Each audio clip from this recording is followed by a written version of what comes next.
So we have a lot to talk about and not a lot of time, so I'm probably going to have to do this in like several different pieces and stitch it all together later. But anyway, I wanted to film a video because stuff is like piling up on me.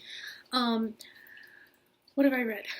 I just finished Lies Sleeping by Ben Aaronovitch, which is the 7th in the Peter Grant Rivers of London series. So we're going to talk a little bit about that series maybe. And then I just finished watching My Next Life as a Villainess. And now I'm reading the light novel version. And I also have the manga. Kindle's in there. The manga. To go through. And I finished finally. I was like behind, and I finally finished that Woodpecker Detectives Office show. And what even, like, I don't even know if I understand everything that was about. But anyway, those are the things we're going to cover. We're going to start with Lies Sleeping. So if you're not familiar with the series, let's go back a little bit. I read Midnight Riot, which is also known as Rivers of London, depending on where you live. Rivers of London, I believe, is the UK title. Midnight Riot was the title for the book in the US. It's the first in the series, and I really, really enjoyed it. It's about a police constable, PC, Peter Grant, in modern-day London, and he gets pulled into a very special unit in the Met that has him investigating supernatural crimes and supernatural criminals. And he's learning magic, and he has this really cool boss named Nightingale, who apparently is like ancient somehow, and a very, very skilled magical practitioner. When I explained it to my oldest son, he was like, oh, it's Harry Potter for grown-ups. And I was like, yeah, it kind of is. But with, I mean, because there's always the mystery, and then also the learning magic stuff, and that kind of thing as the world kind of built out. So I recommend it as a series. I will say the first 2 or 3 books were really solid. And then somewhere in the middle it got kind of mushy. But Lies Sleeping, which, like I said, is the 7th book, felt like a return to form. It felt like I was way more compelled to, like, keep reading. Whereas in some of those books kind of in the middle, I was kind of like... Now, some of that might have been that I read the first 2 or 3 in rapid succession because they were already out, and then you had to do that thing where you waited a year between them, and there are a lot of characters, and there's a lot of information. The world's, built out and built out and built out. And I think you just got to the point where I was like, who is this again? Like, I needed an encyclopedia or something. And this time, even though it's been a long time, I'm like behind. There's still like an 8th book I need to read.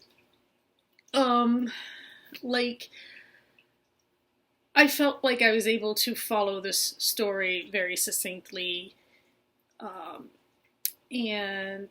it was interesting and compelling, and so some of it is like the time between books, and some of it is just that maybe it felt kind of like the author finally had a plan. Like there for a little while, he's kind of like fishing around or something, or he's drawing it out. I don't know.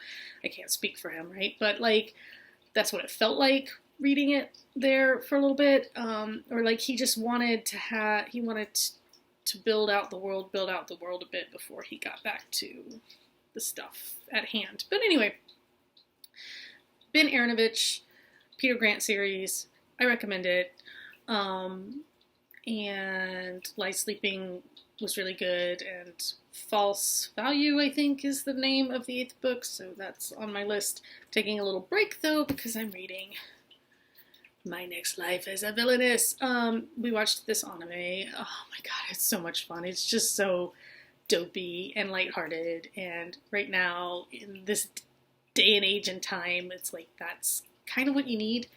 And so, this one is about a girl who dies at like age 17 in a bicycling accident, and comes back or is reincarnated as a character from an otome like love simulation game, like this game where the goal is for you to play as a protagonist and win over the guys in the game, right?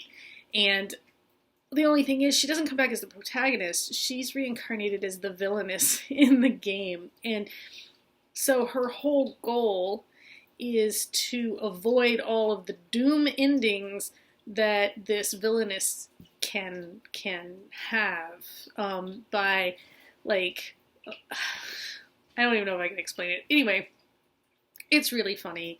It's really cute. It's utterly stupid. But sometimes that's just what you need, right? And all of the characters are kind of fun and sweet, and and they're all kind of likable. And I'm just now reading the novel version. Which what I like about this is that you get at the end of each chapter the point of view of a character that's not Katarina, who's the main character in this. You get like a little bit of how they're seeing things or how they're, feeling about it. So that's pretty entertaining too, because that's not something you get in the anime, obviously. So yeah, that's fun. And I do recommend it. I also did start the manga too, just to see, but it's pretty much beat for beat the anime. It's so I am finding the novel version a little bit more interesting. I hear someone coming, and I think it's one of my kids. Maybe not. Maybe not. Our house is like all like tile and stuff, and then it's got like a crawl space under it, so when people walk around in the house, it's like really loud, no matter how quietly you're actually moving. I mean, like even the cats, when they walk around, you can hear them entering a room like they're a person. It's crazy. But anyway, I love our house, but I'm super sensitive to noise. I don't know, and so I have issues. I have issues. I've actually had to do counseling with like the whole noise thing, I'm working on it. Anyway, I need to live like out in the middle of nowhere where there's just no people. Not that this house in the middle of nowhere, I mean, I'd still be able to hear people walking around, I guess. So that still wouldn't be ideal. I don't know. I need like a soundproof room. Yeah, that's what I need. I need a soundproof. Anyway, finally. Sorry, I'm like rushing this, but like I have to leave in like 10 minutes. Yeah. So, the Woodpecker Detective's Office anime, based on that book. We talked a little bit about it a few videos ago. It finally concluded, right? It came to its natural ending. And, what? I mean, I felt that way, like, almost from the beginning. I couldn't quite grasp the characters' actual, like, personalities. And then, again, like we talked about, like, all the women are terrible. Like, all the women in this series are screwed up and, like, I mean, not that the men are any better, but the women specifically. And I don't know what to make of that. We've got like this poet who's got consumption, tuberculosis, I think. So, but he's also solving mysteries, and he's got this best friend who's some kind of academic who's helping him solve the mysteries. And there's a hint of some kind of gay undertone going on there, which I think I would have enjoyed if it had been maybe more explicit, but it wasn't. And then there are like some of these like they're friends. These people they hang out with in like a izakaya kind of thing, restaurant or something, and they I don't even think I learned any of those ones' names. Like, to be honest, I don't think I can remember. The main character's name starts with an I, and the friend was like Kyotsuke or something like that. And like, I don't know. I don't know if this is because of the time period it's set in, which is like early 1900s, like I said, the period in which like East meets West and like the Western influences were coming in, because some of the men are wearing suits, like Western style suits, but just as many people are wearing very traditional Japanese clothing. All the women are wearing traditional Japanese clothing. So yeah, so like I don't know if some of the issues are because of when it was like placed. I don't know if some of it is because of the author, who has since passed away anyway. So I don't know a whole lot about him. I'm really, really curious. I really wish the book existed in an English translation, because I want to understand better. And I kind of am like, maybe if I went and watched all of the episodes together, the flow would make more sense. Maybe it just felt choppy because it was, episodic, and then like it didn't really feel like the through line made any sense. And I'm like, maybe if I watched it all in one, like, or closer together, it would make more sense. But it didn't. It just didn't. It didn't. Like, watching it like weekly, or sometimes I would forget and it'd be a couple of weeks and I'd be like, wait, like, does any of this actually tie together? And then this last episode seemed to go all the way back to the first episode, and want to, like, I don't know. Anyway, I feel like it's problematic in a lot of ways, but maybe there's just something cultural that I'm not grasping, which is very possible as well.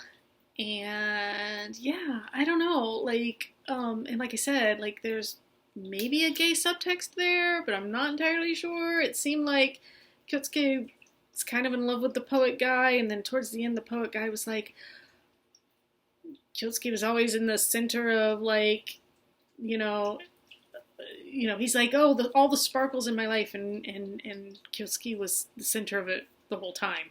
And I was like, so does that mean that, and they go off on like a trip or something, and then that's it? Sorry, spoilers. I should have given you a warning there. But I'm not even sure I can spoil it, because I'm not sure I understood what was happening anyway. So I probably can't even spoil it for you, because I'm not sure I can even explain. I would say you should watch it, but I don't even know if I could recommend it. That's how confused I am about it. Like, maybe I should go rewatch it and just see if I can figure it out. Had a really good opening theme number, though. That piece of music's very jazzy and fun.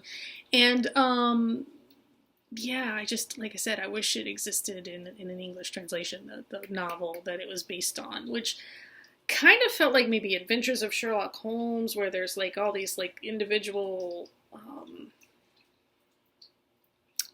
mysteries, but that there's maybe some kind of overarching thing that I just wasn't grasping. Okay, so that's everything. And yes, because I have to go to take my daughter to her horseback riding lesson.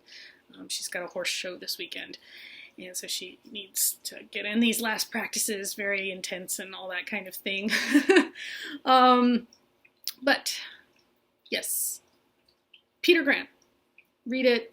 My Next Life as a Villainess, read it, watch it, both. Woodpecker Detective's Office, don't even know. If you understood it, if you watched it, if you liked it, if you didn't like it, let me know, because I can't wrap my brain around it. All right, and now I really am going to need to dart, so check you later. Take care.